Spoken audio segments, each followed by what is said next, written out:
The unique advantage our book has over other romance novels are the underlying life messages inherent throughout this multi-generational story, which give the reader cause to examine their own life choices and family issues. Our short-term goal is to break even. That goal is in sight. Almost 400 copies have been sold. By the end of the year, our goal is to sell an additional 1,000 copies. To achieve our marketing goals and objectives, we will create awareness and promote sales in the following manner. The book will continue to be available in ebook and written format through marketing channels such as Amazon, Barnes & Noble, and Smashwords. We currently have 17 5-star reviews and 4 4-star reviews on our Amazon product page. To present to as many book clubs either in person or on Skype. I've had an opportunity to speak to 2 book clubs in the Coachella Valley and 1 book club in Northern California that resulted in book sales. My co-author, who lives in Seattle, has done 2 book signings in the Seattle area that also resulted in sales. To sell the book and donate a percentage of proceeds to charitable organizations at fundraising events. I have raised funds through book signings for Friends at the College of the Desert Library and Loma Linda Children's Hospital. My co-author has raised funds for City of Hope in Seattle, Washington. To contact gift basket websites to include the book as a centerpiece for their Valentine's Day, Christmas, and spa items baskets. When I noticed a new gift basket store in Pavilion Shopping Center last November, I approached the owner about using our book as part of her gift baskets. The owner liked the idea and invited me to do a book signing on 3 different days before Valentine's Day, which resulted in sales. The gift basket store profited from flyers I distributed to various women's groups of which I am a member. This advertising made people aware of and brought them into her new store. The store owner also publicized the event on a local radio station, giving Roots of the Vines radio press. We also shared a portion of our profits with the owner. Other ways we will create awareness and promote sales are to speak at and include the book in the price of wine dinners and wine events. To use social media marketing channels such as Facebook, Twitter, and Pinterest to promote the book. Attend networking meetings and trade shows, conferences, and book fairs to make the general public aware of the book. Participate in the Palm Springs Writers Guild Writers Expo book sale at the Rancho Mirage Library. Hand out business cards to people we meet that include our website and email address. My most successful marketing technique since our book has been published since March of last year has been to approach people I don't know and introduce myself as a local author who co-authored and self-published a romance novel. By using this technique, I personally have sold and signed 239 copies. At our website, the potential buyer will have the synopsis and our bios available to them, as well as convenient links to the ebook and softcover product pages and our Facebook page, which currently has 91 likes. In addition, we have provided our email address to encourage readers to contact us and provide feedback. We promptly respond to people who have contacted us through email. Additionally, we will secure interviews with television and radio stations to publicize the book.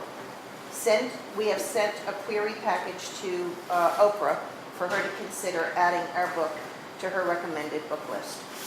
By performing the above activities, we will achieve our long-term goal, which is to have our book widely read by people across the nation and to have it picked up by a publisher. We eventually would like to find a scriptwriter who will help us adapt Roots of the Vines into a stage, screen, or teleplay, and find a producer and director to make it a reality. Thank you. Good job. Thank you. Deb, would you like to start? Farley, why is your book better or different from other books on the market that are like this, romance stories? Why is it better? Well, it's better because it has life issues. It has issues that are surrounding an orphan. Her mother is, in 1945, gives her up for adoption to the mysterious Sister Mary Frances. And there, throughout the book, there are relationship issues, there are deeper issues than your 50 Shades of Grey. You know, I mean, I call ours 2 Shades of Grey. Well, what's going to grab me as a guy to buy the What's, book? okay, the travel, the wine, and and you know, some men are romantic. Not, you know, there's a lot of men that can be romantic. I mean, Yeah, but women so, buy the books. pardon me? Women buy the books, not men. Actually, it's interesting to me because I have had, in my experience in the last year marketing this book, men have bought this book and But I'll bet it way under 50%, way under 50% true. like 65 to 70% of your sales have been to women, Absolutely. which is significant, which leads me to my other question. Yes. My question, what is differentiating you in the marketplace from this complete, and I'm using the word bastardization of the lifestyle of Italy that's written, and many books like this that have been written by successful authors that are names, whether it's Julia Child or Howells or there's probably 500 out now. Why does someone also need this book in their inventory? Because there are many life issues that are inherent in the book. There are familial issues, there are conflicts, there is a vendetta, there's secrets that people are, you know, the sister is holding from the orphan. It's an in-depth relationship book. And when I had the choice as to what genre to put it in, I really wasn't sure what to put it in because there's so many levels on this book. In this book, there's the level of the relationships, there's the level of the romance, there's the level of the nun who is breaking every vow that she ever took by raising this child and not letting her get adopted. You know, there's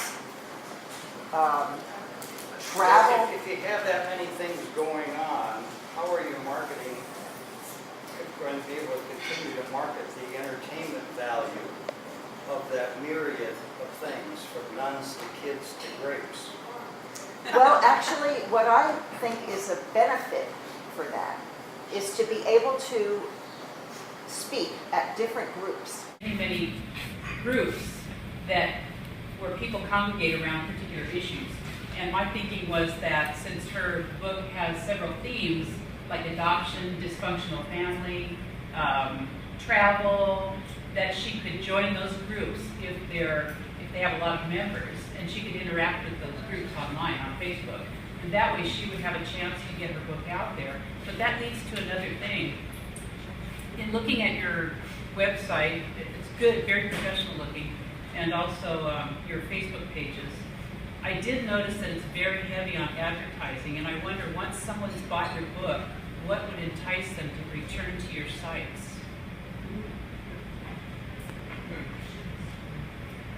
In other words, it seems heavy on advertising, and there's nothing else other than just, here's my Yes. book, here's my book, here's my book, here's my book. Right, well, yes, and Lynn, that is one of the things that I've been struggling with, is how it is that I'm going to take and actually interact with the social media. I have scheduled myself for next Tuesday. The Board of Equalization is giving a talk, and a keynote speaker is going to be talking about social media marketing. I'm coming to your event. So I'm still in the That wasn't learning- to plug everybody. I'm still in the learning process, you know, of learning about what it is that I need to do in order to market this book. And it takes as you know, a number of hours. I spend a lot of time, you know, researching and It does, and I I don't, actually developed some, you know, Word, Microsoft Word, like AdWords, keywords, you know, things like that. no, not keywords, just the pitches for all the different, the wine pitch, the wine basket pitch, you know, to send to people. Yeah. But you asked me about the internet, who am I reaching out to? I haven't done that yet. Okay, you have a lot of energy, and I have to give you credit for that. You're driving all over the state, you're going to book signings, you're doing things, and I appreciate that. But you can't drive to Poland or can't fly to Poland or Australia enough to be able to sell books there. And so I would recommend that you think about working online as you have been. You've considered it. You are really missing out on a market that way. And with your energy, I would see that you could sell an awful lot of product online by reaching out to groups that might be outside of the United States. Plus, to expand on that, have you, on her comment, have you considered, can you hear me? Speak up a little bit more. Have you considered, you mentioned Sonoma, going to a winery, say like Robert Mondavi, and taking them on as a corporate sponsor? And No, I letting, haven't. well, you might consider using them as a sponsor to market their products. And you would perhaps even do a dust jacket for your book that says the Robert Mondavi edition of Roots of the Vines, That's a great idea. and get it into the corporate mainstream, because I don't think, I respect you for what you've done and how you're going about it, but I don't think you understand how expensive this is. And I mean that, what does your book retail for? It retails for $7.99 on the Kindle version, and I think Amazon changes the price on me all the time. But your profit level is the same. That's right. In fact, you may make more money. I Right. make more money from Kindle. When they from drop the it. from From ebook. e-sales than I do from Yeah. the Random House. Yeah. But if you take a look at that piece of the market, if you go to San Francisco, for instance, and say you're going to hit the 14 Barnes & Noble stores that are there, reality is you're only going to get into maybe 2 or 3 if you're lucky, and their CRM is going to take 45% off what your suggested retail is, and you're going to wind up with very little. So all of a sudden, you spend a week up there, book Actually, signings, whatever, all of a sudden you've got to sell 500 books to break even. I understand that, and because I have spoken to Barnes and Noble down here, and I know that for a fact exactly what it is that you just said, and it doesn't work in the brick and mortar stores. It really doesn't. So I think, from Lynn's suggestion and from your suggestion about getting it into the commercial world and getting it on and interacting with people on the internet through, the Facebook pages and so forth like that, I think that is something that's very beneficial. At the end of the day, for somebody like Mondavi, who gives out 300-400 cases of wine as Christmas presents, That's what I thought about over Christmas. Actually. they can, I've had, for instance, all of a sudden, the corporate person pulling the strings says, we don't need another $25 bottle of whiskey we're going to sell or give away with the cheese baskets and everything else. They'll buy 500 books from me, and I've had a decent number of $1,000 per 1,000 book sales corporate, because it's less expensive, it's personal, and it's something they remember, as opposed to a dozen golf balls or something that could be gone in a week. Totally appreciate it, and I currently am working on something like that. You mentioned radio briefly. Radio might give you an opportunity of getting a broader market, because radio is everywhere. Tell me about your efforts to get on radio shows and to appear as a guest. My efforts are in the future. When you had asked us to present a marketing plan, some of it was behind me, and some of it is going to be in the future. Yeah.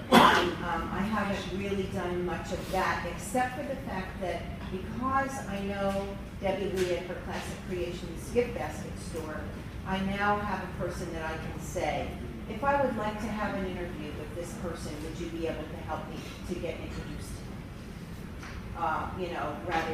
And I'm finding that I was very fortunate to meet the Amazon reviewer at the Loma Linda Children's Hospital at my kiosk where I was selling my books and raising money for Loma Linda Children's Hospital. And this is actually how I have been finding has been the best way for me, this person who is a self-published person in the world, which, you know, I find that I kind of feel like I need, part of me wants to start a group for self-published people, an advocacy group for self-published You don't have the time. You're absolutely right, I don't. Taking on there. Do you have any testimonials if I were to go online looking for people who have read your book and to tell me how good it was and why I as a guy should read it? Yes, I do. Yeah, tell me about that. I do. On Amazon, you will find 17 5-star reviews and 4 4-star reviews, a number of which are men. And they can, and there is one who only reads nonfiction, and he read my novel. So I would suggest you go to Amazon. Okay. Yeah, I've read those, and I never read the reviews, I like the comments, because it tells you where your marketing plan is lacking. Okay. I mean, many of the comments on your site, all the sites. Can you hear? Can you hear? Sort of. Sort of. The comments get muddled, but you can pierce through them and really understand that This is a great point.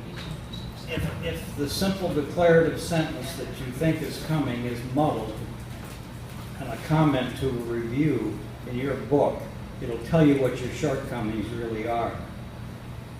And that's what you need to focus on. I would need to learn a little bit more about how to analyze that, John. Because I don't know how to analyze it, and I'm not afraid to say so.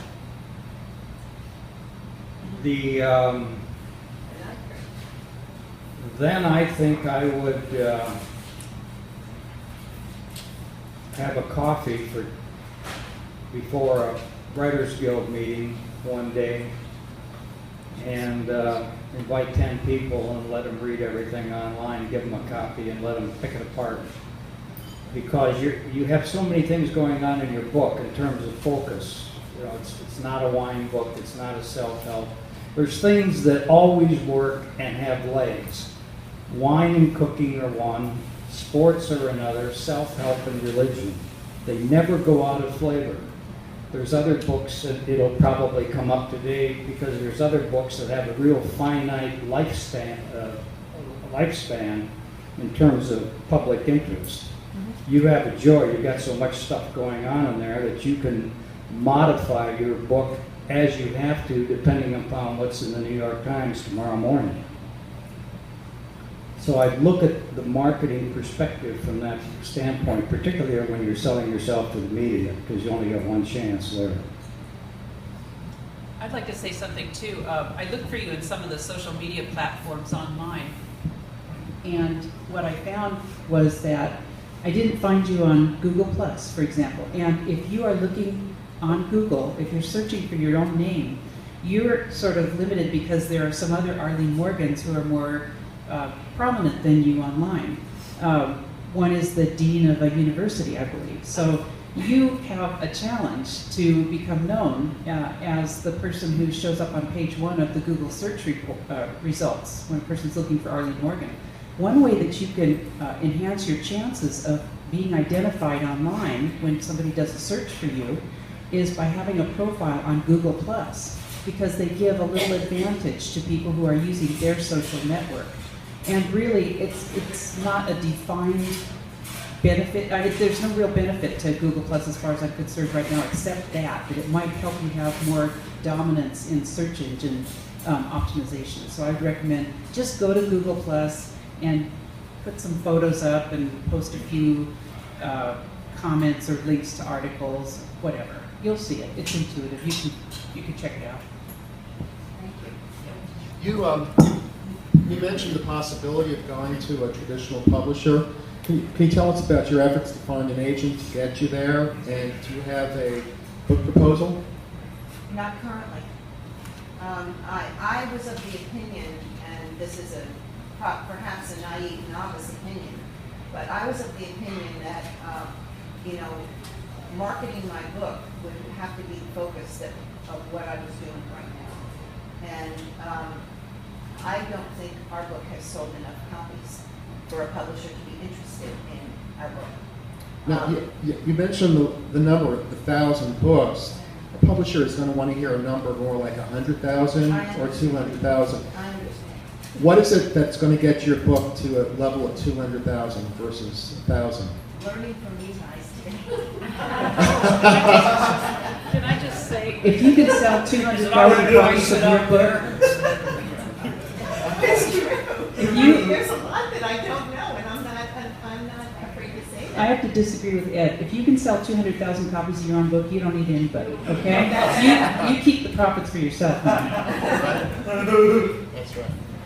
That's right. Also, in terms of a publisher, good, bad, or indifferent, then it's never, all right, I'll save my comment for the next person, but you'll hear it. So, Okay, so that begs one question from the audience. Anybody with a question for Arlene? We're all dumbfounded. Well, Yes. I mean, actually haven't seen Philomena, but I do understand that it's a movie that was about a woman who was trying to find her dog. I mean, is there a way you can somehow, I don't know, is there somehow that, because that was such a successful movie, kind of piggyback on the whole mystery of the adoption, the Philomena movie? I didn't see it, but I do understand it was about adoption. Well, I understand your question, and many people, when I give them my card and I tell them my one-liner, like I did at the beginning here, they say, "Oh, it sounds like Philomena." Right. And I say, "Well, yes, but it's the opposite of Philomena. The daughter's trying to find her parents." And that is a good thought. I will think about all that. Great. You have 2 minutes to tell everyone what you learned. And I would like to express the fact that I think you are so open and so wonderful. Out of this than I could ever imagine I would have gotten. The ways in which you have the suggestions that you've made to me, I will definitely go back. I can't wait to get to my pad of paper so that I can write them down and I can understand where my weaknesses are, because that is what it is all about. you're welcome to call me, Thank you. and we can talk on the phone. I would Block love out that. some time. I would love that. What I learned today is what I've always practiced in my life, and that is always leave yourself open to the negative. I'm not attached to my book in any emotional way. If it goes, it goes. If it doesn't go, it doesn't go. And I leave myself open to suggestion. I have had people come to me, and I had lunch with a friend a couple days ago, and she said, there is something that I didn't like about your book. And I said, tell me about it. And so she did. And I said, thank you for that, because if I write again, I will have that in my hip pocket. And right now, the marketing of this book is all-consuming. Yes. And everything that you have said, I would appreciate, and I will take it to heart. With my Navy career and everything else, I've been putting it off until a couple of years ago I started writing on it, started writing a memoir. And then that fell apart, and then I met John, and I think we put together something that can really work well. John will talk more about the heart of a historical novel. It started as a memoir, we're turning it into a novel, adding some emphasis in some areas. We got 3 markets right off the bat, 3 marketing draws, I call it. One is that not many people know about the Troubles or have read about the Troubles in Northern Ireland. It's been kept secret for years and years and years because of UK relations with the United States and because of the Irish. Every once in a while there was something in the paper, but it would never go too far. The other draw is that not many people knew that the United States had a base in Ireland, let alone Northern Ireland. And that this base was the oldest base in Europe in the time I closed it. The oldest base, Army, Air Force, whatever. And the third thing is we have an Irish-American community in the States that are very interested in hearing more and more about Ireland. And with that, I'm going to back off and let John take over. And answer questions too. Hey, thanks for the joke, Tom. I got involved with Tom, I guess about a year ago, and he had, I think, 10 pages of notes, and we put them all into one file. And the really desire of Tom was to create a memoir for, number one, the alumni that were at the base. And the base was the oldest base, naval base in Europe. Started in the early 40s, and it, over the years, it had thousands of people who had served on the base, who had gotten married, ended up living in Londonderry, or had come back to the States. Really, it was a challenge to, one of the things, and this relates to the marketing, the target market, was to really reach out to these people who had been on the base. And fortunately, there is a website called the Londonderry Alumni Association. So one of the things that I did when I first started working with Tom was contact the people in the association. We put some notes up on the Londonderry Association website. We received back 20,000 words of memoirs relating to that base, and it was incredible. Here's one of the things, I think one of the things that really got me interested in this is from Ted Nevels, and he writes back, the reason that he chose to go to Ireland, this is one of Tom's, people on the base over there, one of the reasons that Ted chose to go to Ireland was the only reason I picked Ireland was because I remember the beautiful girl from the Irish Spring folk commercials. And that was one of the first things that I got, and that was back in July of last year. And again, there's hundreds of these back to us. So we attempted to incorporate these into what we were writing. Really changing, not changing, but adding to Tom's memoirs and really filling out that particular time, which was 76 and 77, in Ireland, in the middle of the Troubles, the major battles between the IRA and the Protestants at that time. So we're really working to self-publish this, or independent publish, I prefer that term, independent publish this, until about a month ago when we heard from Guildhall Press in Londonderry that they wanted to pick it up for a book. So it's pretty much changed our plans, our marketing plans, and now we're looking at a publisher who's about 10,000 miles away that does not have distribution rights in the U.S., or doesn't have distribution network in the U.S., and is asking us to look for helping the publisher distribute in the U.S. So that's kind of changed things around for us. And a funny thing that he asked about the Shark Tank, and I told him we're going to go through the Shark Tank before we really come back with a marketing plan for the publisher. And he asked if the Shark Tank, he said the Shark Tank is an interesting idea. It appears to be equivalent to our BBC program, where potential business folk pitch their new business ideas to 5 successful entrepreneurs and ask for investment of capital input against percentages share in the company. The name of our program is Dragon's Den. So it's funny to me that Ireland considers it Dragon's Den. Over here we consider it Shark's Tank. But, with all of that in mind, I wanted to pass out this really quickly to the this is about as far as we have on a book right now, but this is an article from the Londonderry paper about our book last summer. And we have, so one of the things, we have a lot of interest in, this is a major paper in Derry, I'll call it, it's really referred to as Derry. A lot of interest in Derry about this particular book. So Tom and I feel that we really need to, the publisher Guildhall Press in Londonderry has access to the Irish market, obviously, much more than, publishers over here would have access. So we're going to, the publisher over there is going to focus on the Irish market. We are going to right now try to get distribution arrangements over here. And the target market, again, is mainly the Londonderry Alumni Association, the people in Northern Ireland. But that said, certainly there are additional markets. And over here, we feel, and I've gone through the literary marketplace 2014 guide, and picked up some groups over here that we're going to try to contact. One is the Navy League of the United States, has 74,000 members. Retired Activities Branch of the Navy has 480,000 members. Captain McEwen also has substantial contacts in Washington. He's going to contact them when he's back there.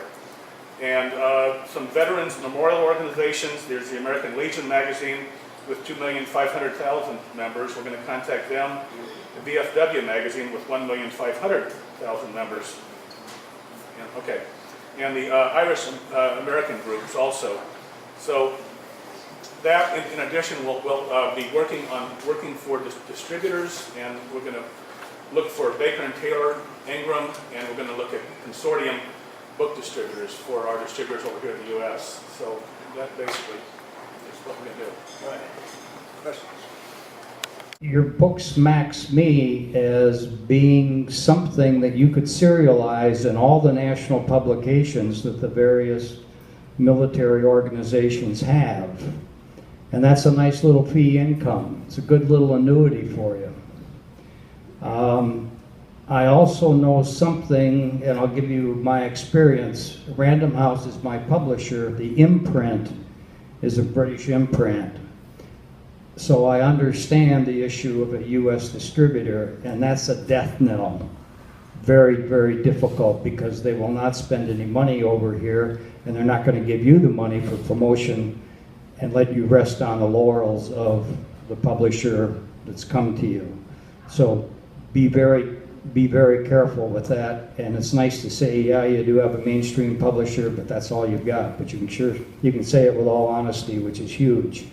And it's really huge when you get into the social media in this country that she's more versed on than me, and I'm sure she'll support my thoughts in that. So I jump all over that. Definitely. Thanks a lot. You speak about the book as a memoir, as a history book, a love story, a political drama, and can you focus that, because when you talk about a market, who's going to buy the book? Different people buy war stories, different people buy love stories. What exactly, how would you define it in 2 or 3 words to focus in on the market? I feel it's something that has been written very little of, and that's, of course, Northern Ireland. And the secretive closing of this base. They can't hear you. The secretive closing. The base was closed. I was called into the front office with CIA, State Department, Office of the President of the United States. At that time was Ford, and CIA and others. And I was told I was to go over to close this base.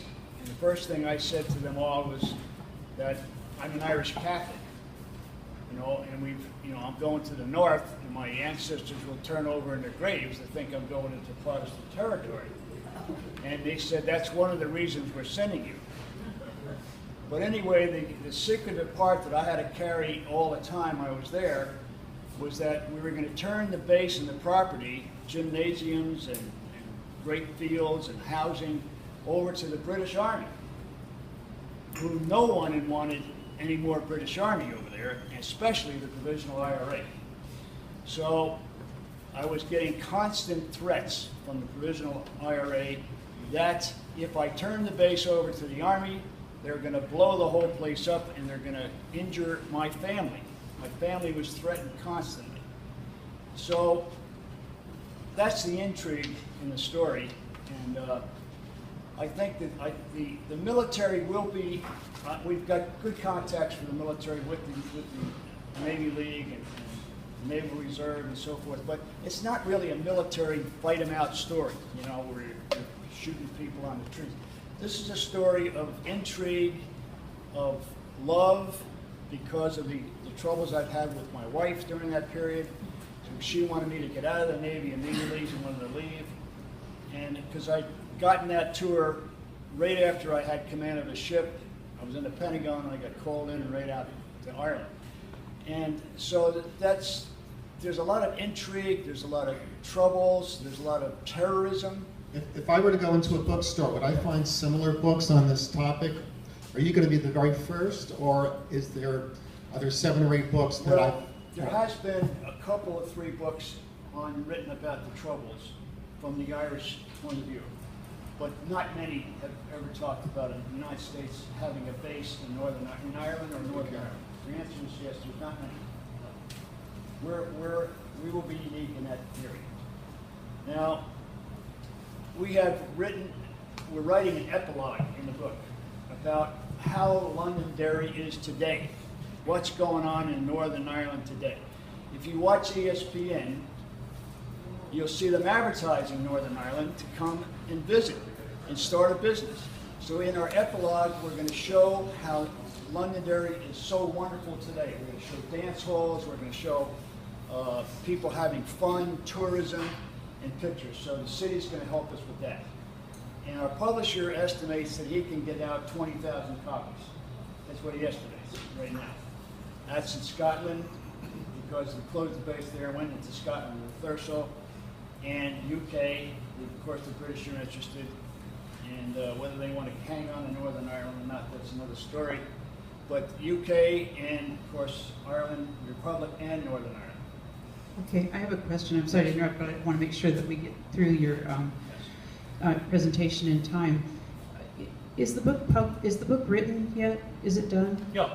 Okay, so it's perfectly edited. It's all ready to go. You have the manuscript. It's not edited yet, and the publisher will do that. But it's in the best possible form it can be prior to submitting it to a publisher. And so now you have one publisher, and that guy's over in Ireland, and they want you to get distribution rights in the United States, and they're hoping that you will bring them some marketing ideas from this presentation? Yes. Does that seem very professional to you? They are It's a rhetorical question. Let me just tell you, there are a million ways to get published. And I agree that it isn't necessarily self-publishing anymore. I mean, there's no such thing as self-publishing because everybody has a team. I might self-publish, but I hire an editor and a cover designer and another editor, and there's a lot of work that goes into it. So you're always the boss of the team. Now, right now, you guys are looking at finding somebody to perform a service for you, and that is to print up your book and to help you distribute it. I think you need to research that a little bit more deeply. You can hire people to do that. There are variations on self-publishing, assisted publishing, traditional publishing, and that's complicated enough. But when you throw in the idea that you are going to be dealing with a foreign concern who doesn't even have any inroads and may possibly inhibit your ability to sell in the United States, that's one thing you really need to get clear on. The other thing is that, and by the way, I'll send you both an email on that because I have some ideas. The other thing is that neither one of you have given us an elevator speech at this point. And what I mean by that is, if you're at a table selling your books at the back of the room at the VFW or whatever, you need to be able to say to a guy who's walking out the door what your book is about. When he turns around and says, "What's your book about?" You need to be able to say in 2 sentences, 25 words or less, what is special, compelling, and different about your book. So you need to work on that. I think that's all I have to say right now. Do either one of you guys have? And you should contact me also, and I'll give you some guidance with other publishers over there. But end of the day, you have a mainstream publisher. That's all you've got, and don't let the facade be anything other than that. What they're going to rely on you for in this country, Random House in this country doesn't even provide me with my budgets, with my sales that are approaching 100,000. I'm still funding that, and I'm doing 31 weeks of touring this year. Yeah, there's no publicity. There is, which is like my agent, for instance, said, "Hagen, we really need to get you some more stuff going on the front page. It's time you started dating Lindsay Lohan, you know? Which is a great idea. That's what you've got to look at to separate yourself, because you've also got the Michael Collins thing you've got to worry about. And that's going to hit you and the fan, but it's also going to give you the kind of publicity you want. It's going to put you it's going to put you out in the media. And you can't buy that stuff. You know, that's perfect. Thank you. I looked for you online. I haven't seen anything about your book or about you guys writing a book. When I did a Google search, are you thinking about putting something out there to get the word going that there's a book coming? Again, Ed, we're looking at, we're really looking at doing this ourselves up until a few weeks ago, and I think now, and we haven't decided on this publisher either. We haven't signed any contract with Guildhall Press, and I talked to my literary agent up in San Francisco, and he feels very much the same way you do about this. I certainly do not think that they're the end of the world, and again, he has a number of things that he wants from us.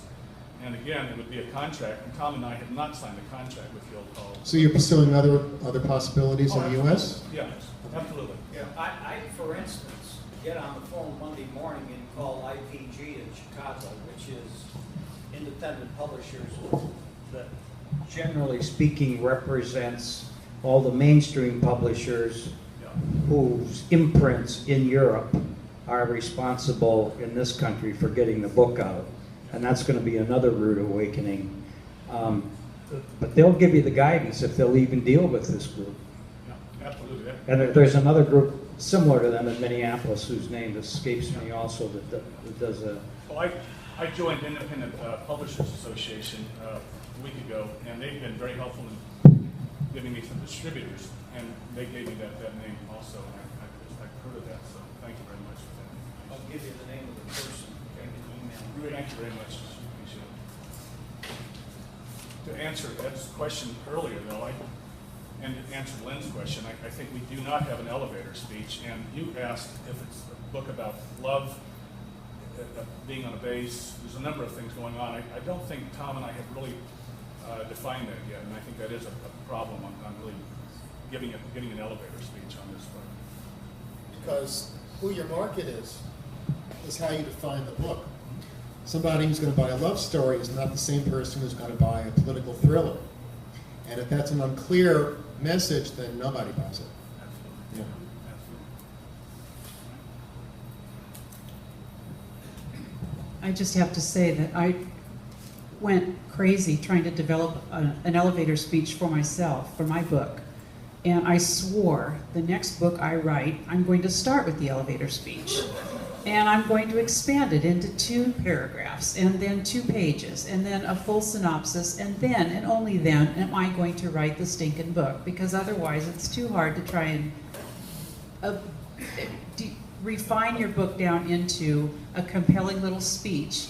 And they call it an elevator speech, you know, because if you happen to end up in an elevator with an agent, and you have until the door opens to say why your book is so fantastic, that's what you need, and it can be a real pain, but it's essential. It's just golden. But I did go online and look for both of you, and I saw that you have the beginnings of a social media profile, but it is very, very hard to find you, and there is nothing particularly that points at your book right now. But that's because it hasn't been published. It's not available. But you'll need to do that. You'll need to, since it's 2 of you together, you'll need to get together and talk about, try and blend a profile that represents your book so that people who don't know about your book and don't know you can find it anyway. Just because of the topic area, if they do a search, they'll find the topic, the troubles, they'll find you. You guys need to do this as a duo, one product, and it has to speak to that one thing. You might start your elevator speech by saying you've got 2 guys from California writing about the troubles. Yeah. Why? Yes, irony sells. And my final comment is 20,000 books sold in the UK. I have news for you. The Bible doesn't sell 20,000 copies in the UK. they're readers, they're great readers, but they have the same stigma in terms of even wanting to involve themselves with that issue that's been going on forever. It's like, do we need another book on the Civil War? And that's what it is. And the answer is no. I mean, there's nothing new. Even when the Queen made the gesture a year or 2 years ago, I think now, went over, that stayed on the front page of the newspapers for maybe a half a day. But you just don't talk about those things. So there's your elevator.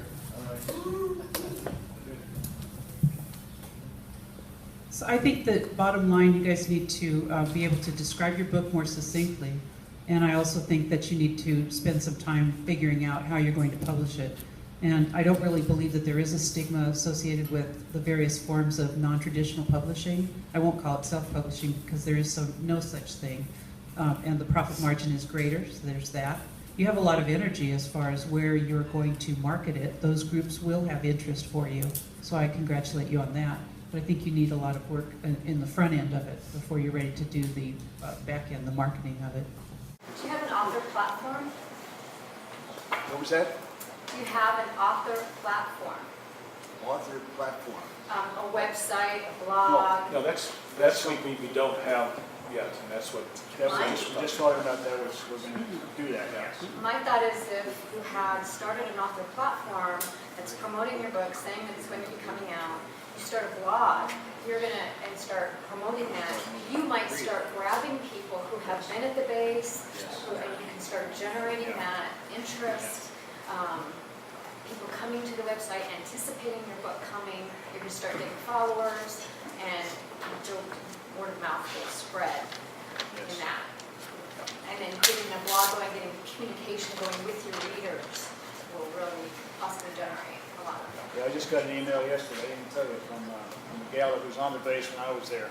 And she's retired, she works in the office of the President of the United States. And if they could interact with you online where other people can see that interaction, then everybody's going to jump in and you've got a conversation going, and it's really... It's great. Absolutely. Okay. Well, I guess we have some time. Go ahead. I was just listening to you, and I love Ireland, and I'm Irish, and I thought, wow, the people in this country love anything about Ireland. I think it would be good marketing for a movie. Yes. We don't have good movies right now. We're thinking about that. I've got some screenwriter contacts from Warner Brothers. John has some too. And we're kind of heading that way as we move along. And John is writing a book about screenwriting as well. So we might wind up that way, because when we're adding a little more boom booms and explosions and things in there and some love affairs. But we want to see what our potential publisher is going to say on the editing side of that. But we're not waiting too long. Violence and sex sells. Yes. Okay, so remember that. Okay. You have 2 minutes to summarize what you have learned from this presentation. John?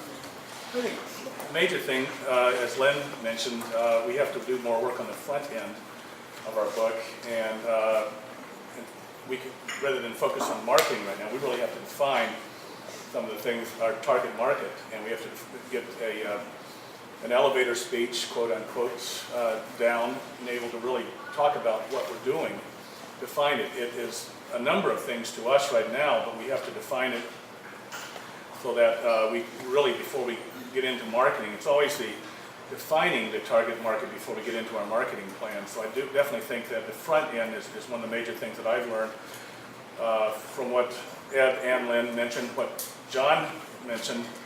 He mentioned some excellent sources over here of help with distribution. And it's also, we have to realize that the publisher is not the end of the world over here right now. We have not signed anything with them, and I think John's point was that we really need to perhaps search out some others. And even if we have a publisher over there, it's still just going to be a lot of work on our part, and I think Tom and I certainly realize that. So that's what. Yeah, I think everything's been wonderful, and we'll keep in touch with you as we move along, and John, appreciate your contacts, and Ed, we'll see you on Tuesdays. And we think there will be a movie eventually. Neither one of us are out to try to make $1 million. I wanted to tell a story from a personal point of view. And we have one scene at the very beginning where the family get off in Shannon and drive north, and seeing the wonderful sights of Ireland was just so gorgeous, you know.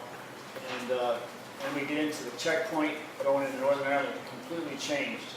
And we have a description of that all the way through, and how our kids saw the bombed out buildings and the guards and the guns and so forth, and how they felt after, you know, a day of riding through a beautiful country and getting into that territory. So anyway, we're excited about it, and we appreciate your help. And we'll keep in touch. Well, thank you for Okay. doing what Swim in the Shark Tank. And I have some gloves in case they get nasty. And furthermore, I brought along my own personal case cutter, which is the model of the one that was used on the planes in the attack on 9/11. And I show this to my groups, and I don't think they like looking at it. It's very sobering.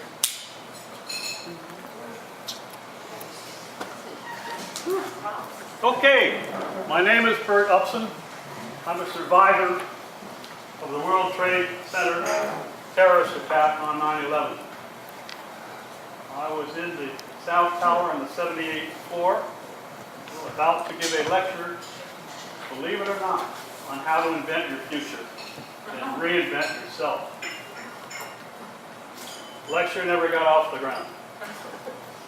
I was very fortunate. I got out a minute and a half before the second plane hit exactly where I had been standing. So, I have a story to tell, and I have a book to sell. And I'd like you, Paul, if you'd like to look at the book to see what it's all about. It started out as my story, and then I realized as I started writing that I needed to know more about what happened on 9/11. So now I expanded my story. It's kind of a hybrid, because it's not only my story, but it gets into all the things that were happening on the ground and in the air, or not happening in the air, on 9/11. To me, it's the first complete history of 9/11. I've seen nothing like it. Nobody will ever be able to write anything like it, because it's my story. And so when the editor was working on it, I said, this is fine. It's my story. You may not like my style. If you don't, that's too bad, because I want you to keep my style intact, because this is the way I talk.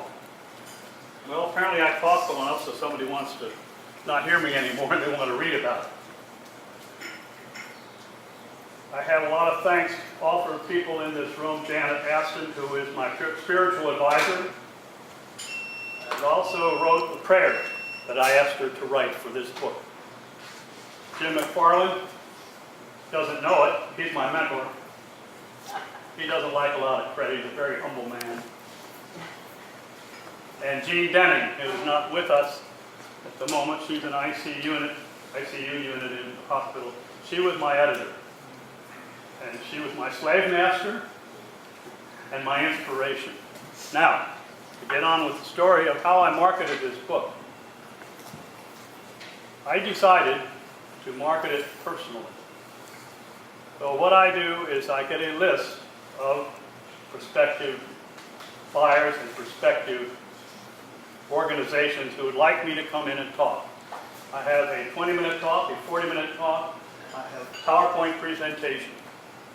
And also, I just found out yesterday, and I don't know who did this, but I'm on YouTube. You told me.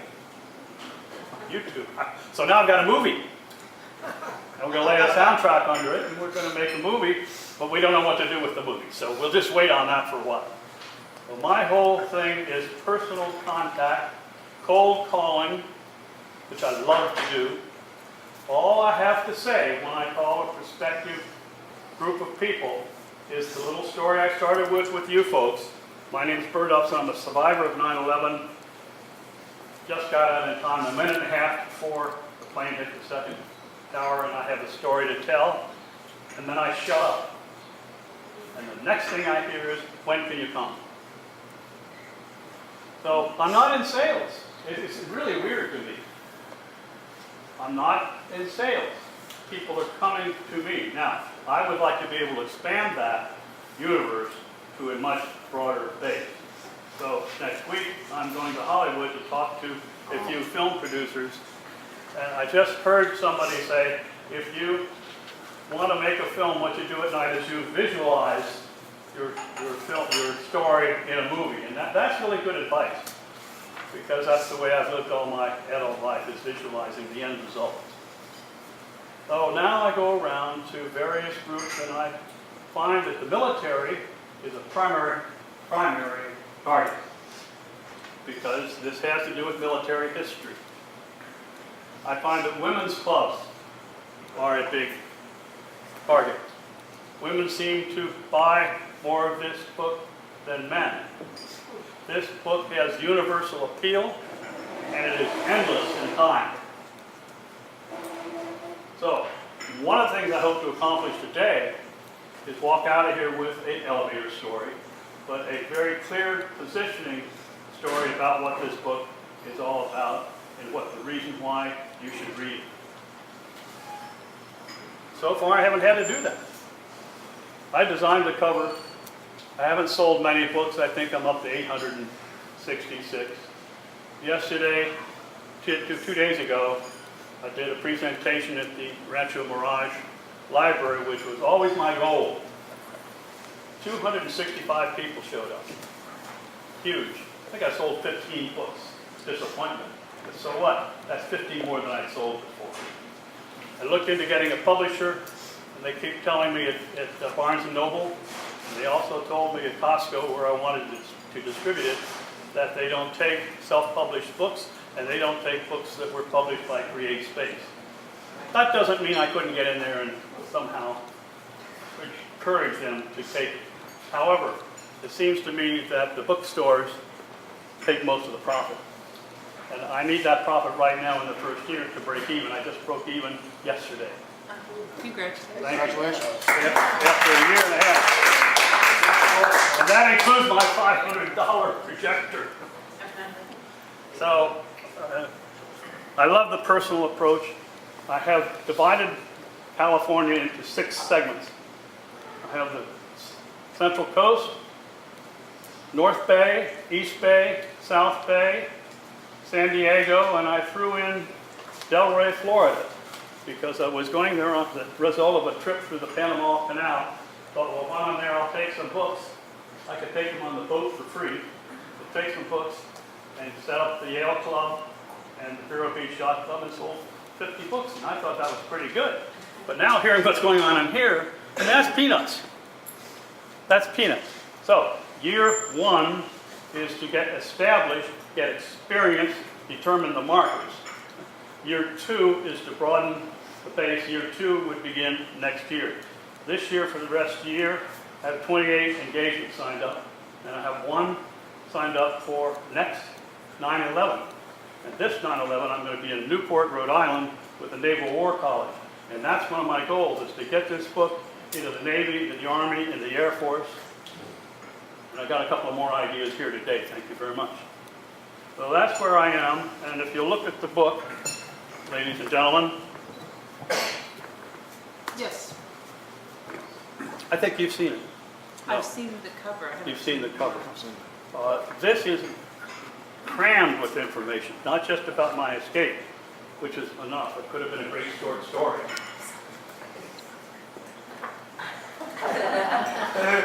Are you sure you've got the right time?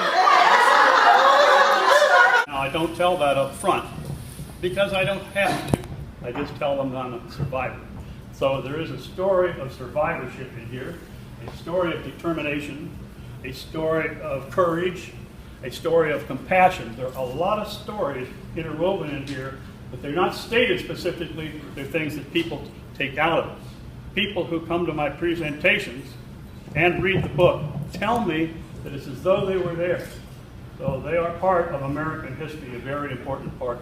If that answers the question. Come as close as I can. I'd like to take that comment a little bit further in terms of you developing an elevator statement for yourself.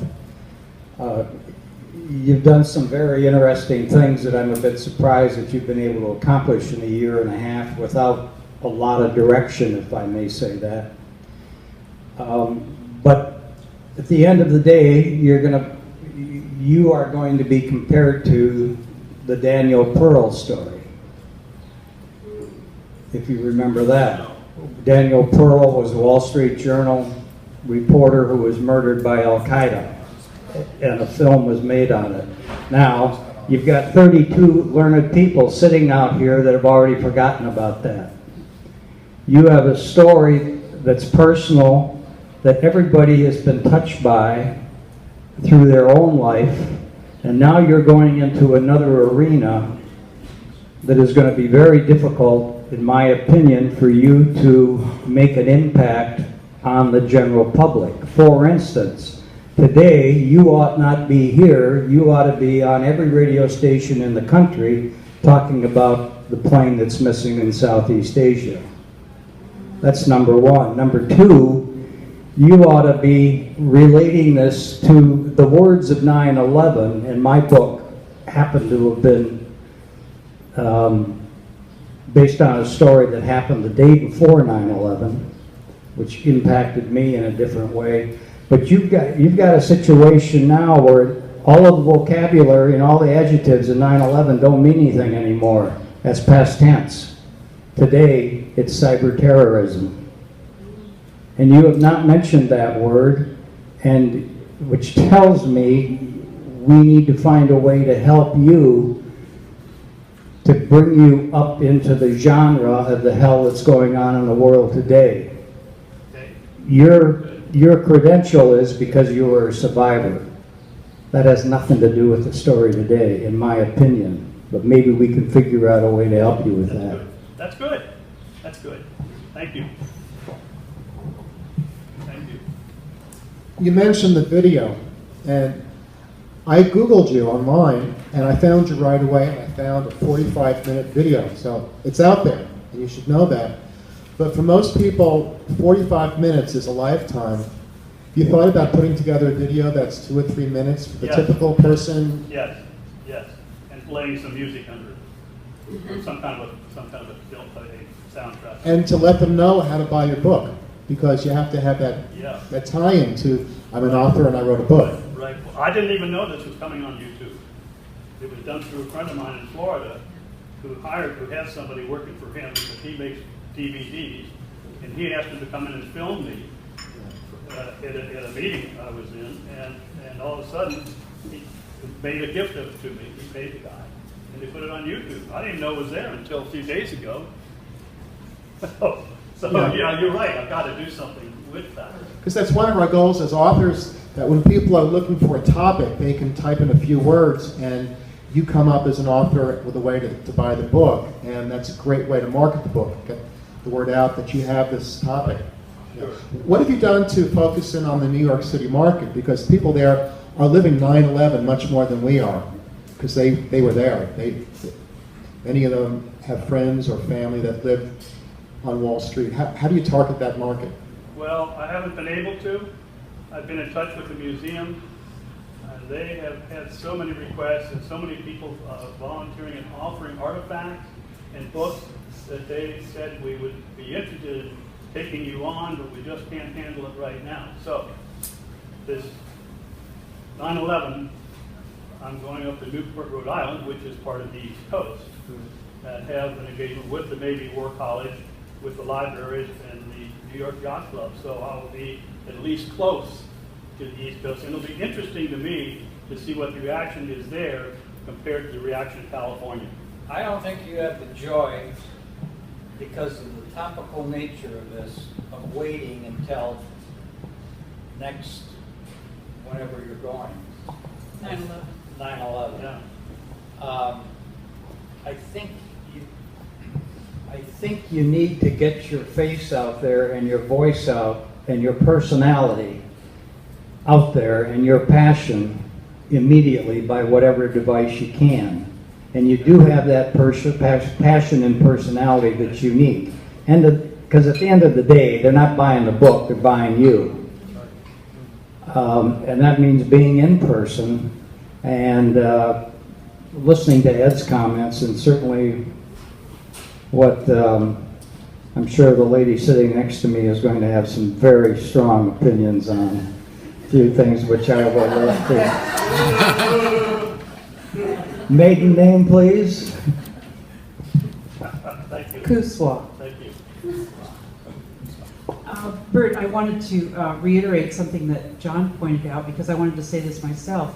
And also, from the Google search, I did that as well, and you really came up with an awful lot of first page. I mean, luckily there are no predominant noteworthy professors named Bert Upson, but you monopolized page 1 of, when I Googled Bert Upson, you're all over the first page of Google, which is outstanding.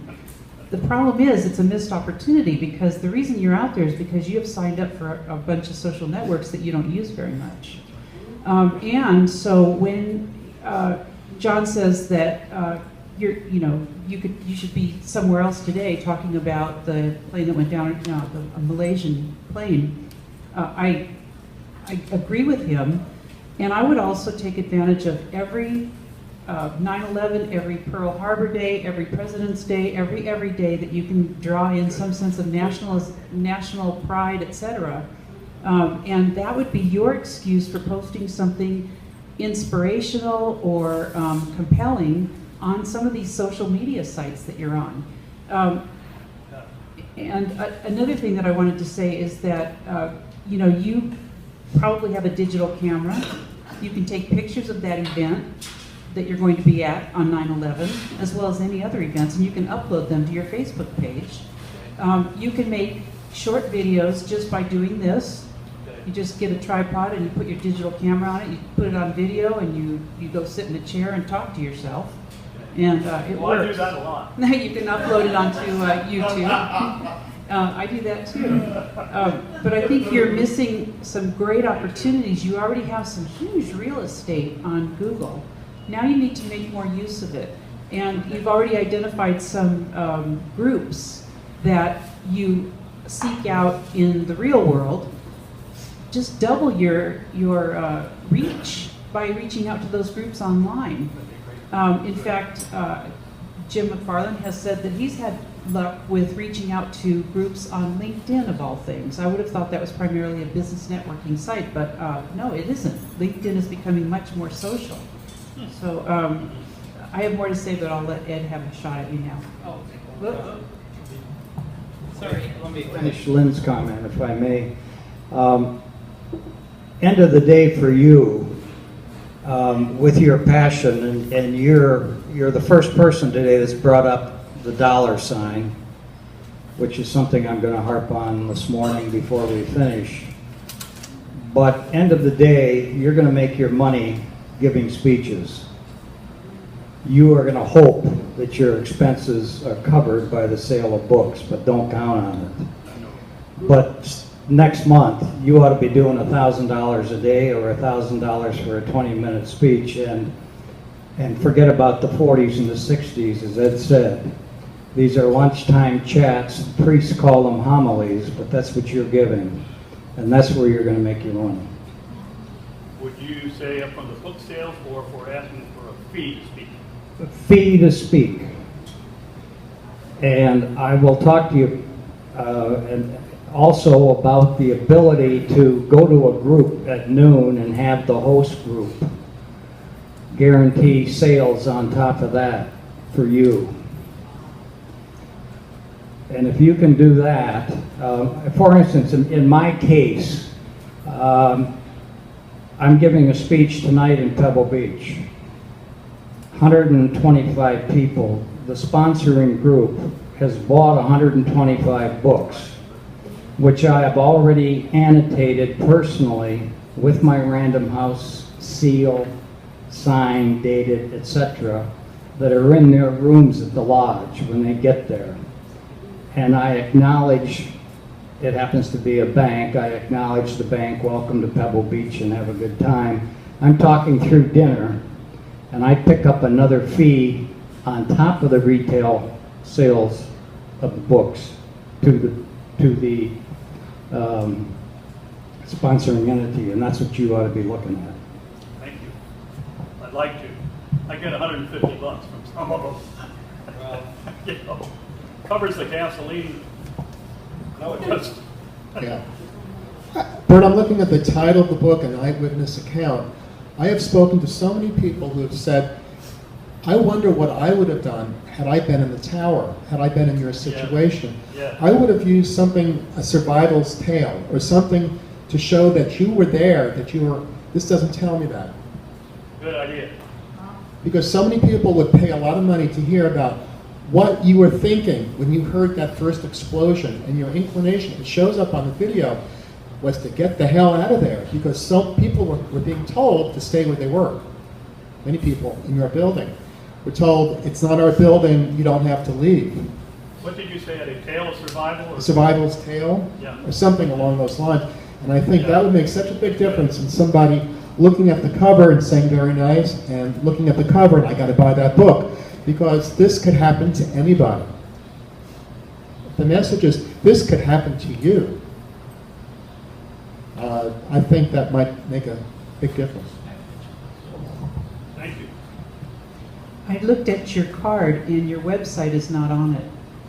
It's on the new cards, not on. Let me- Okay, good. Can I see that one, please? No, I had a blog, but I let it lapse because Well, it was just too much. You don't necessarily have to have a blog. You can do communications on a regular basis on your Facebook page, but you have to at least have a good-looking website, and that website should be a place where a person can see your book on the front page. When they click on your book, it should take them right to the Amazon page. So this card says, go to my website. When they do that, they see your book. Good. So it's very, very easy for them to buy your book. That's easy to do. Another thing is that you are an Energizer bunny of sales. You've sold 866 books, but you only have 4 reviews on Amazon. And Amazon is a great marketplace. It's a storefront. You have your own store on Amazon, but if you don't have a decent number of reviews, and they're all good, but there's only 4 of them, you need to, there are ways that you can get more reviews. I can help you with that, but you need to get more reviews. Okay, okay. Also, Okay. we talked about this briefly, I don't remember your answer. Your Kindle is priced at a fairly high level. Like your Kindle ebook is priced at $17 online. And I wonder if you intend to keep it that way, or if you, was that something out of your control? Do you plan to That was change? not in my control because I didn't take it into my control because I didn't know how to take it out of my control. But it's set up by Create Space, and once Create Space sets something up, then it's my responsibility to get in touch with Kindle or Amazon or whatever it is. So I don't know why it's priced at that. I don't know what the price is. So did you pay them the $79 to convert your paper book Yes, to ma'am. Kindle? Yes, I Okay, did. you have a dashboard on Kindle. It's called kdp.amazon.com, I believe. And you sign in and you can change the price every day if you want to. You can change the description. You can, there are so many things that you can do. I will send you an email with some links to that because you really need to be the boss and decide how you're going to manage your own storefront. That's high for Kindle, I would. It's horrible, Outrageous. honestly. You know, people don't pay that much for a paper book anymore, let alone a... There was a fly. Thank you. I believe it's kdp.amazon.com because KDP stands for Kindle Direct Publishing. And if you have a book on Kindle, you can change. One of the most important things you need to do is have descriptions that will attract people through a Kindle search, through an Amazon search, I mean. So if people are searching for 9/11 and you have failed to include keywords or tags on your book description on KDP, saying 9/11 survivor, for example, people won't find you that way. You could be getting a lot more sales that way. Okay. Okay. Thank you. Oh, Just for the benefit of the audience, you said you loved cold call. Well, I think most of us hate cold calling more than anything in the world. And maybe it's because you have something so unique to say and that gives you confidence. But why do you love to cold call people? I love the thrill of the chase and the smell of blood and the feelings of excitement, exhilaration, and the feeling also that I have something to offer them that's going to improve their life. That's admirable, but again, you're at that point now where you're running out of friends to call. You know, you've used up those resources, and you've got to get a little more professional, which means a distribution of your time that's much more effective for generating revenue. Yeah, because at the end of the day, I feel overwhelmed. Well, join the club. I mean, Lynn and I spoke about this earlier today, and how do we find time to write? It's very, very difficult. I mean, I meet with my marketing person and my publicist, and I have 4 publicists in the U.S., which you need to consider also because of the fractionation of the market. On Thursday morning. And then the rest of the day, I'm John Domestic. And then I go into seclusion and become a monk for 3 days, and I don't even answer email. And that's the only way you can do it. You've really got to watch your time, because reality with you and 1 or 2 other people that you hire, you're going to be spending at least 50% of your business day, which means your so-called creative time of the day, doing administrative stuff to getting you out there. Well, that's what I'm doing now. I mean, I've got this huge sheets of people's names, addresses, telephone number, the contact by each of these 5 regions, and then I have another separate thing as to when I talk to them. So it's all done mechanically by hand, and it takes a hell of a lot of time. Bert, this is my abridged version of my marketing plan for me that fits in my briefcase that I have with me 24/7, just to administratively get me on the right plane or in the right car or whatever. And there's probably about 80 pages here. The master book is 820 pages. That's marketing for this year. So. Well, I have files. I keep files. I've got files this thick by category of distribution of business, so that I can go to that and do research into who I call and who I need to call. So all the prospecting is basically, the setting up the prospecting has been done. The difficulty part of it is if you're trying to get into the Rotary clubs, they have their own little page that can respond by this page, and I can't put any attachments on that until I get somebody's actual email address. So there's a lot of work doing for that. I would get back to the video because that's how I found you, and it was 40 minutes, and of course I think you can make it a little bit shorter. Yeah. I would focus in on, I could have died, and I would love to hear the numbers of people on your floor who survived the incident, and those who did not, because I think you were pretty high up, and I think I you was were on 78. Yeah, I think most people died.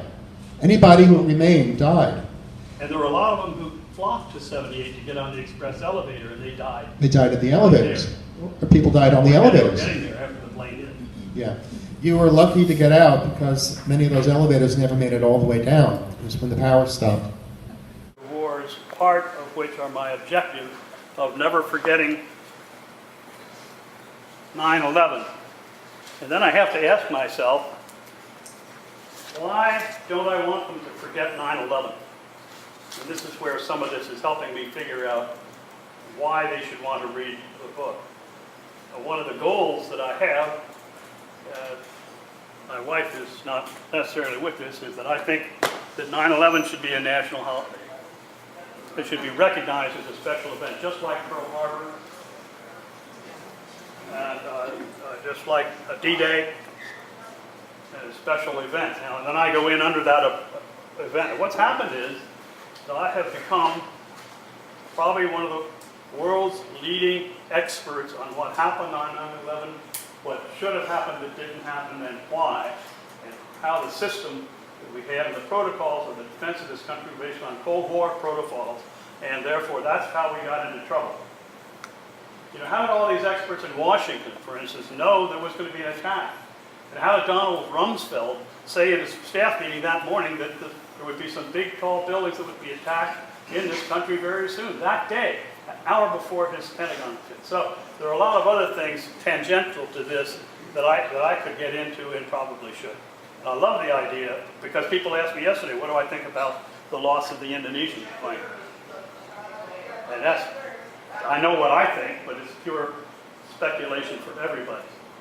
So you've broadened my vistas, especially with the film. You're telling me things I didn't even know I had. But you've broadened my vistas, elevated my vistas, and elevated my sights to a higher level that will make the book and the story more accessible to more people. Thank you. Good, good. Thank you for coming. Thank you. I'm an alcoholic, and my name is Dwight, and I'm also a recovering addict. I have, should I start? I written a book called A Tale of a Different Color. It is, and I also have illustrated it. It's a story told in parallel about these 5 farm animals who all have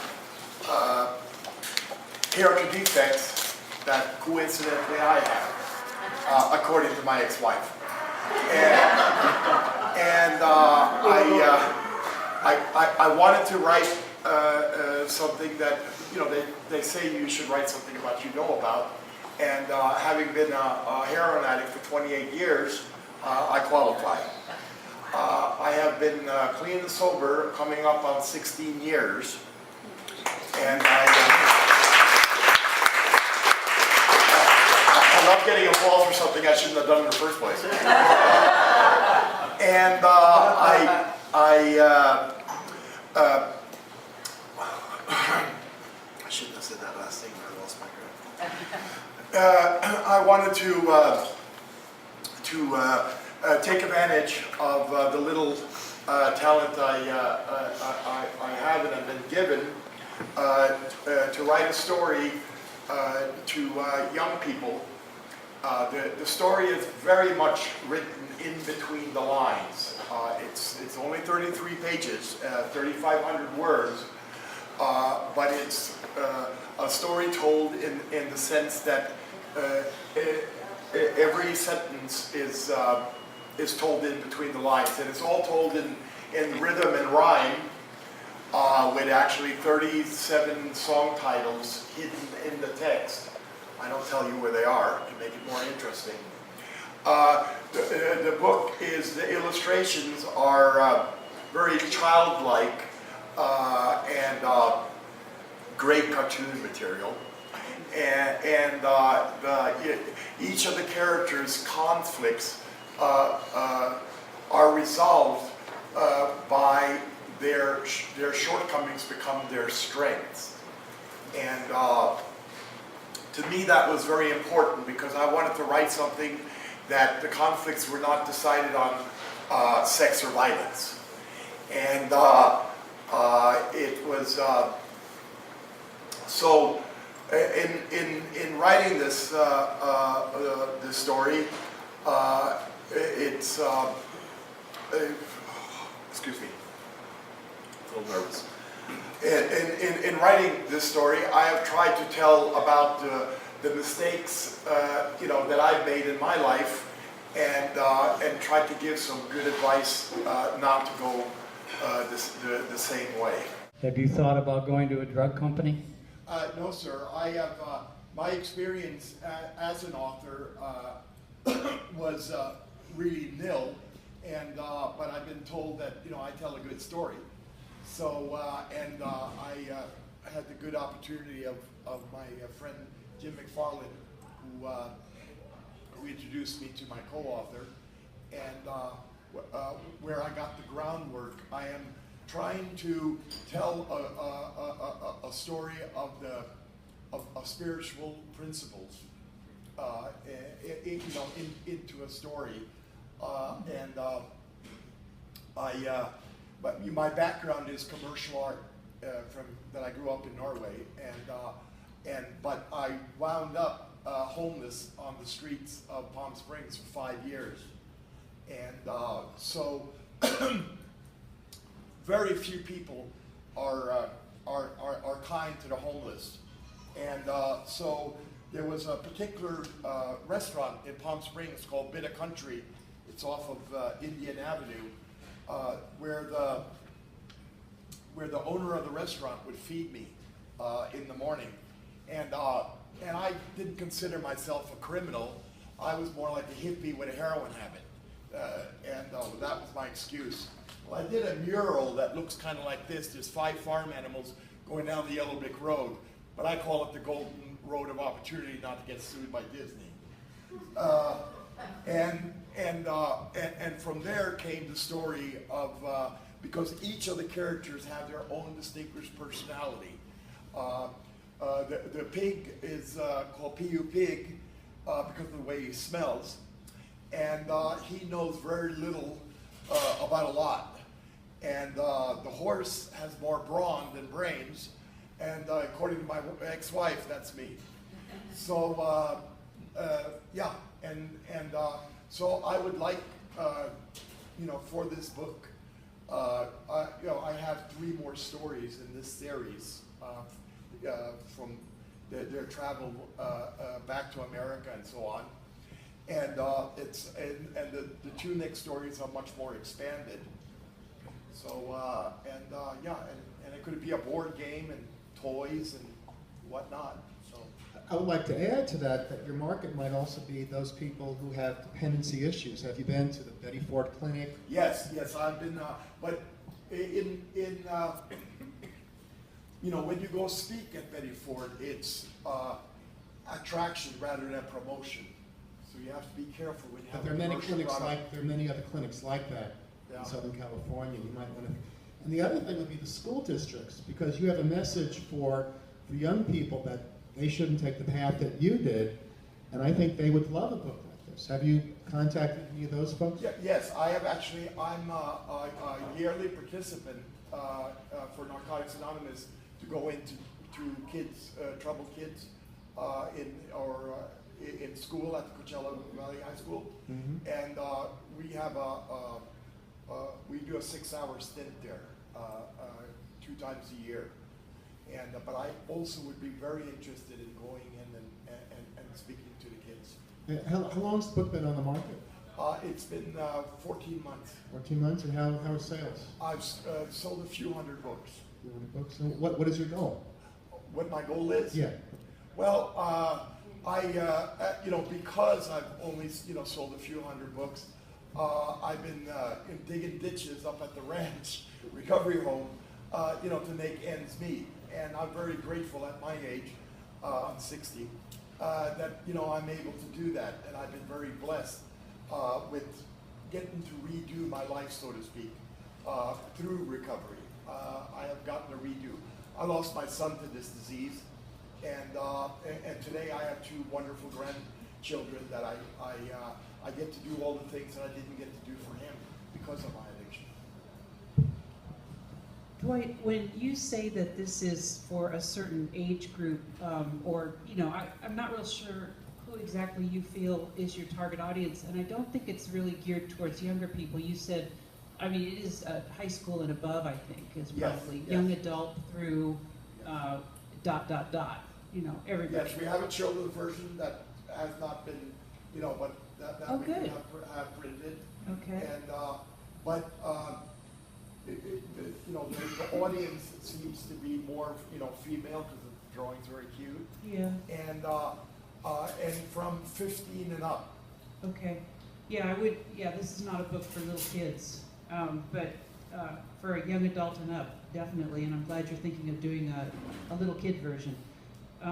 One of the things that I noticed was that you described the book in many long sentences and paragraphs, and I wonder if you have thought about creating a shorter version of a pitch, so that if you don't have as much time, you can create, or you can get the attention of somebody who might be a decision maker, might be able to help you.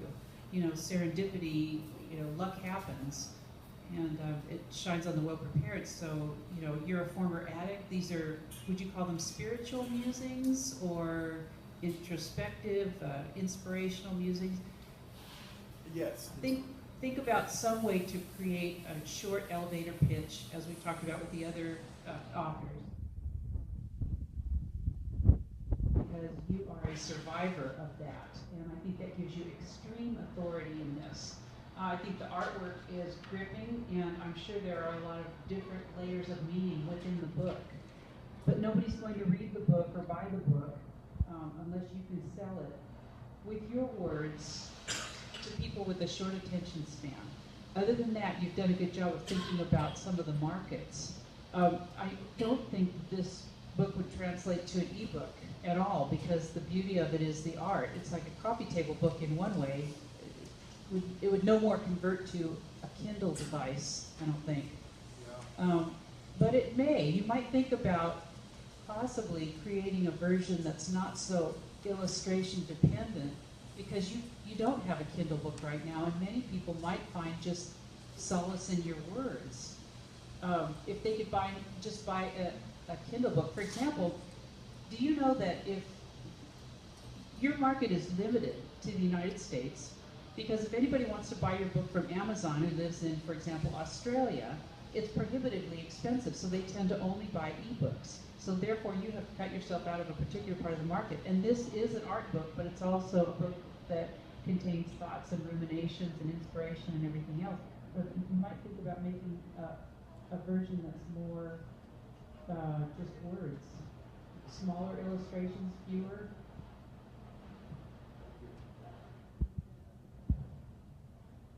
I think that's an important point that Lynn just said, because this does have a universal application, and I have not read your book. I did research you as best I could also.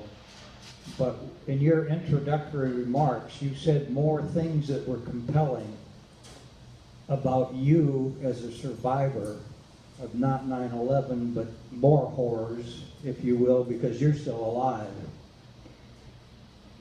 You said more in your words then than I'll bet is in this book. And because of that market and the universal nature of the subject matter, I think her idea, Lynn's idea on simplifying it is huge. Because the kids, the school groups, are going to go on their iPads in the classroom and read it. And you're going to make sales to the parents because of that. And I'd make you a 50-cent bet right now that 5 years from now, your ebook sales are about 3 times hardback. You have a compelling message, and you're still in this whole out of the book.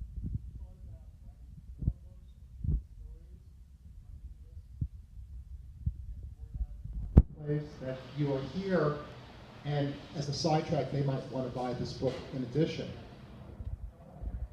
This doesn't tell your story completely, it tells it through art and through the poetry.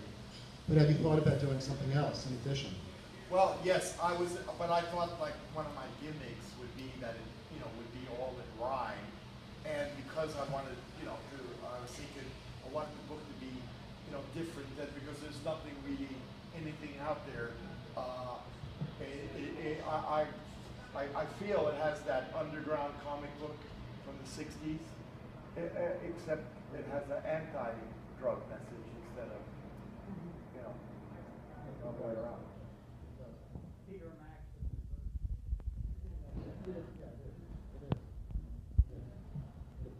I look at you online, I don't see you. I don't live as much out there. Have you thought about developing a plan to get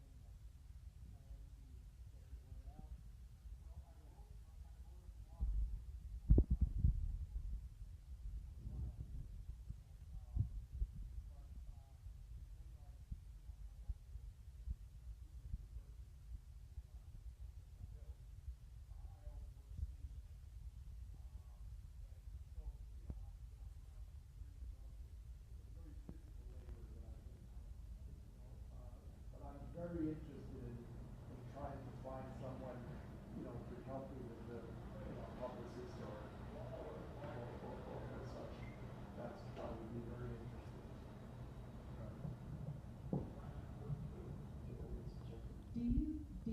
did this artwork, so you have the originals.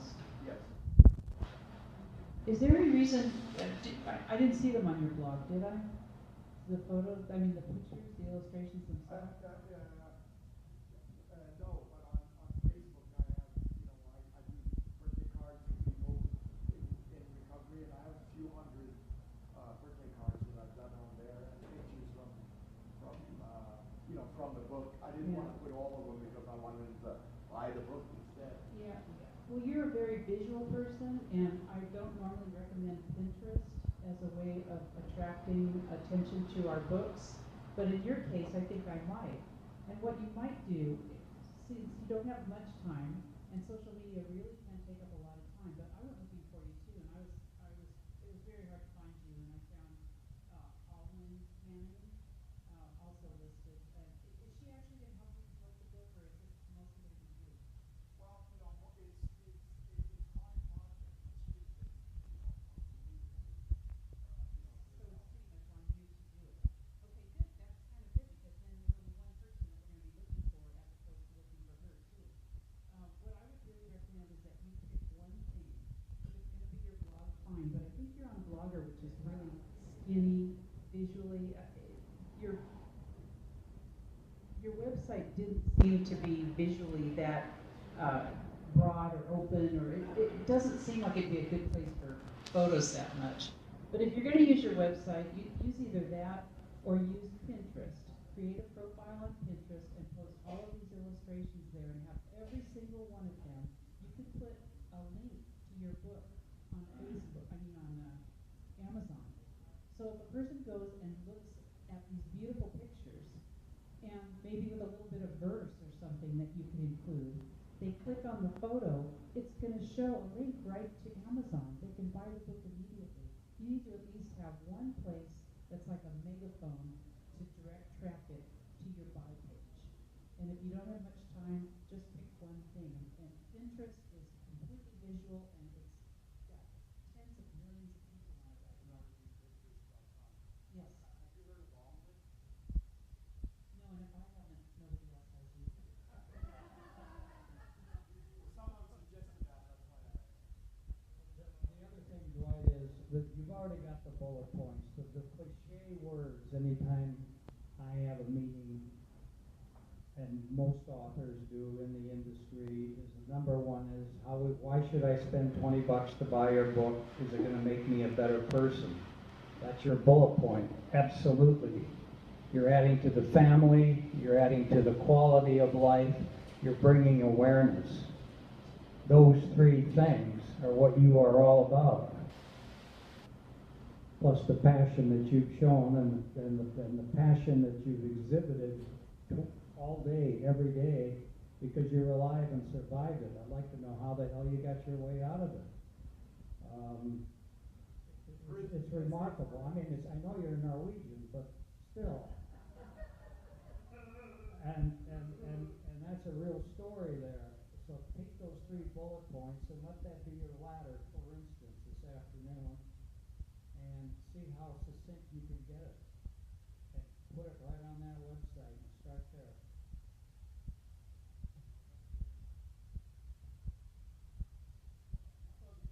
You had a colorful presentation, the way you addressed your appearance. It's very much like the book. You look like the book cover.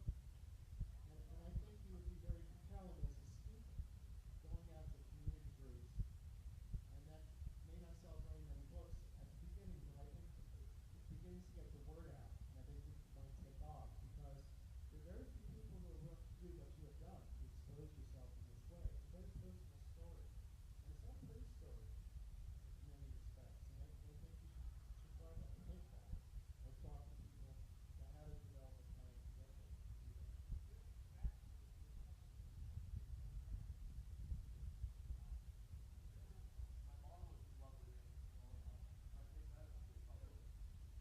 The eyeball is God. Always speaking.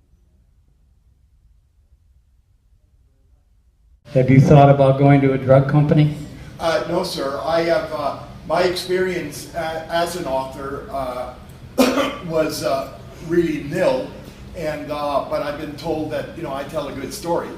So, I had the good opportunity of my friend Jim McFarland, who introduced me to my co-author, and where I got the groundwork. I am trying to tell a story of spiritual principles,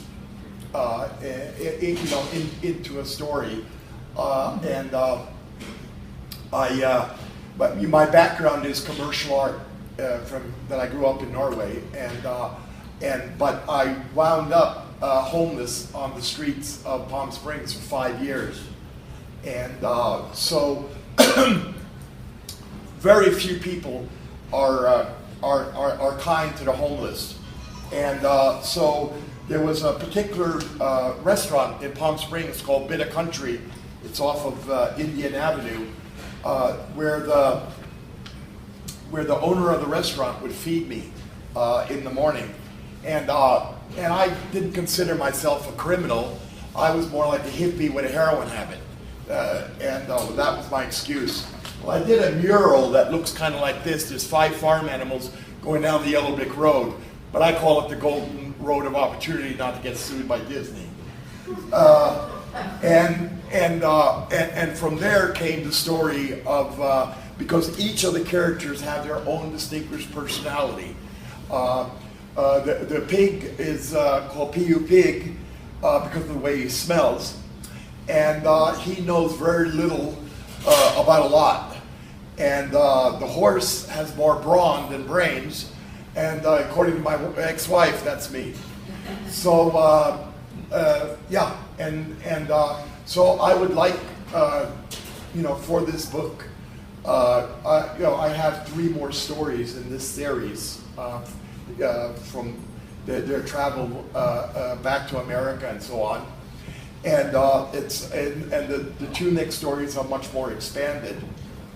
So and it could be a board game and toys and whatnot. So I would like to add to that your market might also be those people who have dependency issues. Have you been to the Betty Ford Clinic? Yes, I've been, but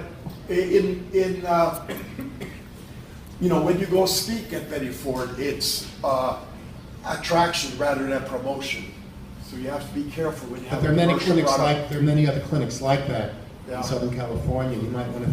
And the other thing would be the school districts, because you have a message for young people that they shouldn't take the path that you did, and I think they would love a book like this. Have you contacted any of those folks? Yeah, yes, I have actually. I'm a yearly participant for Narcotics Anonymous to go into kids, troubled kids, in school at the Coachella Valley High School, and we have we do a 6-hour stint there 2 times a year.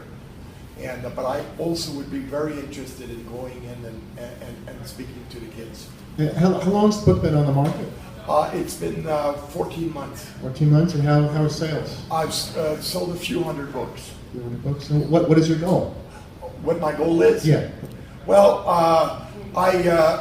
because I've only sold a few hundred books, I've been digging ditches up at the ranch recovery home, to make ends meet. And I'm very grateful at my age, I'm 60, that I'm able to do that. And I've been very blessed with getting to redo my life, so to speak, through recovery. I have gotten a redo. I lost my son to this disease, and today I have 2 wonderful grandchildren that I get to do all the things that I didn't get to do for him because of my addiction. Dwight, when you say that this is for a certain age group, I'm not real sure who exactly you feel is your target audience, and I don't think it's really geared towards younger people. You said, it is high school and above, I think, is roughly young adult through ... everybody. Yes, we have a children's version that has not been, but that we have printed. Okay. And the audience seems to be more, female because the drawings are very cute. Yeah. And from 15 and up. Okay. Yeah, this is not a book for little kids, but for a young adult and up, definitely, and I'm glad you're thinking of doing a little kid version. One of the things that I noticed was that you described the book in many long sentences and paragraphs, and I wonder if you have thought about creating a shorter version of a pitch, so that if you don't have as much time, you can create, or you can get the attention of somebody who might be a decision maker, might be able to help you. You know, serendipity, you know, luck happens, and it shines on the well-prepared. So, you know, you're a former addict. These are, would you call them spiritual musings or introspective, inspirational musings? Yes. Think about some way to create a short elevator pitch, as we talked about with the other authors. Because you are a survivor of that, and I think that gives you extreme authority in this. I think the artwork is gripping, and I'm sure there are a lot of different layers of meaning within the book. But nobody's going to read the book or buy the book unless you can sell it with your words to people with a short attention span. Other than that, you've done a good job of thinking about some of the markets. I don't think this book would translate to an ebook at all, because the beauty of it is the art. It's like a coffee table book in one way. It would no more convert to a Kindle device, I don't think. Yeah. But it may. You might think about possibly creating a version that's not so illustration dependent, because you don't have a Kindle book right now, and many people might find just solace in your words. If they could just buy a Kindle book. For example, do you know that if your market is limited to the United States, because if anybody wants to buy your book from Amazon who lives in, for example, Australia, it's prohibitively expensive, so they tend to only buy ebooks. So therefore you have cut yourself out of a particular part of the market. And this is an art book, but it's also a book that contains thoughts and ruminations and inspiration and everything else. But you might think about making a version that's more just words, smaller illustrations, fewer.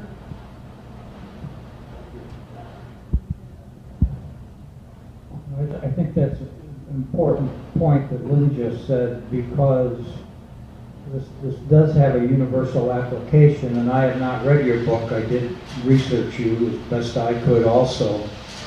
But in your introductory remarks, you said more things that were compelling about you as a survivor of not 9/11, but more horrors, if you will, because you're still alive. You said more in your words then than I'll bet is in this book. And because of that market and the universal nature of the subject matter, I think her idea, Lynn's idea on simplifying it is huge. Because the kids, the school groups, are going to go on their iPads in the classroom and read it. And they're going to make sales to the parents because of that. And I'd make you a 50-cent bet right now that 5 years from now, your e-book sales are about 3 times hardback.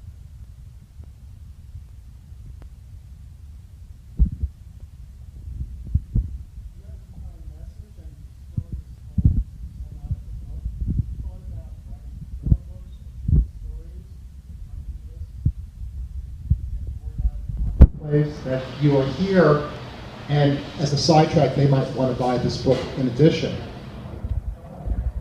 This doesn't tell your story completely, it tells it through art and through the poetry.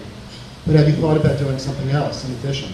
Well, yes, but I thought like one of my gimmicks would be that it, would be all in rhyme. And because I wanted, I was thinking I wanted the book to be, different, that because there's nothing really, anything out there. I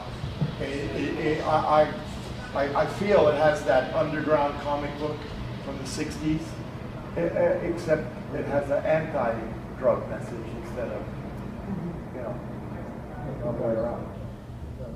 Peter Max. It is.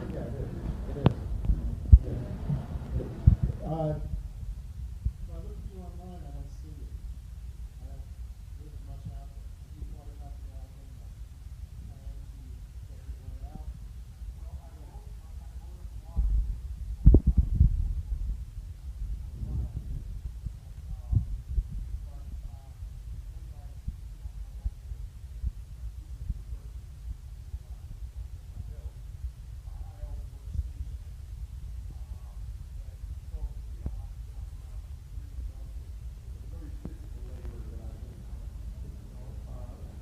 very interested in trying to find someone, you know, who could help me with the, you know, publicist or such. That's why I would be very interested.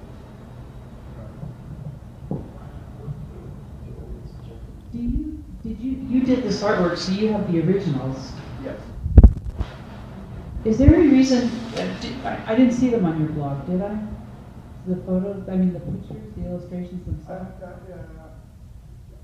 No, but on Facebook I have, you know, I do birthday cards for people in recovery, and I have a few hundred birthday cards that I've done on there, and pictures from you know, from the book. I didn't want to put all of them because I wanted to buy the book instead. Yeah. Well, you're a very visual person, and I don't normally recommend Pinterest as a way of attracting attention to our books. But in your case, I think I might. Your website didn't seem to be visually that broad or open, or it doesn't seem like it'd be a good place for photos that much. But if you're going to use your website, use either that or use Pinterest. Should I spend $20 to buy your book? Is it going to make me a better person? That's your bullet point. Absolutely. You're adding to the family, you're adding to the quality of life, you're bringing awareness. Those three things are what you are all about. Plus the passion that you've shown and the passion that you've exhibited all day, every day, because you're alive and survived it. I'd like to know how the hell you got your way out of it. It's remarkable. I mean, I know you're Norwegian, but still. And that's a real story there. You have 2 minutes to summarize what you have gained from this experience. Well, I am so grateful and humble to the two sharks and the mermaid. And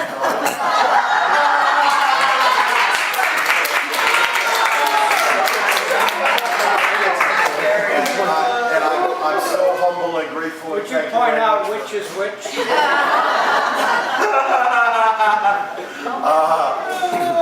The one with the jewelry. Anyway, so thank you very much, and you know, you know, this is a journey, and I've stumbled a little bit, but today I feel like I got helped up again. So I appreciate that very much. Thank you. First of all, I want to thank everybody for coming. I also want you to know that the 3 people that were sitting up here learned an awful lot from you today, too. And we thank you for that. Voting was very close and very surprised. The winner is Bert Upson.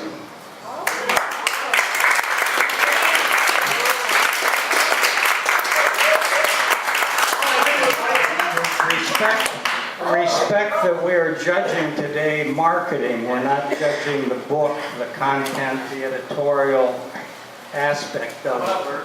And the one thing that put Bert above barely some of the others is the things that we were impressed with what he's done already.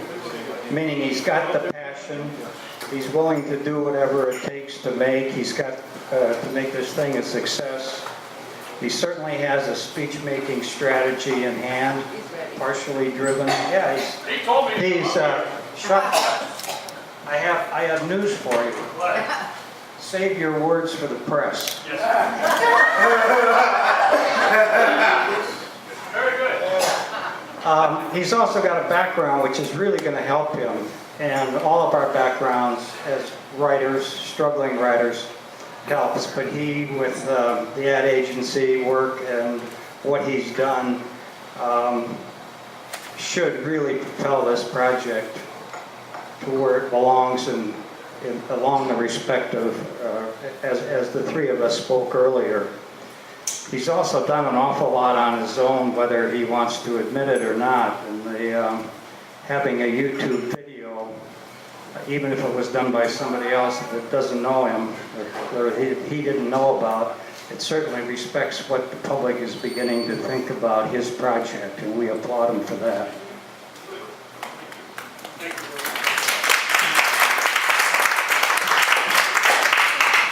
So there you are. Something else to Very nice. you can hold that up when you're on YouTube. And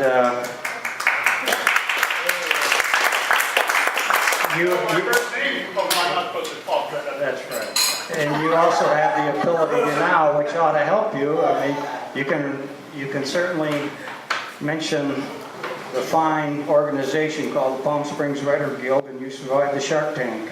I've heard of them. You get 10 seconds. Thank you. If anybody out there has books and you are concerned about cold calling, just see me and I'll tell you what it's all about.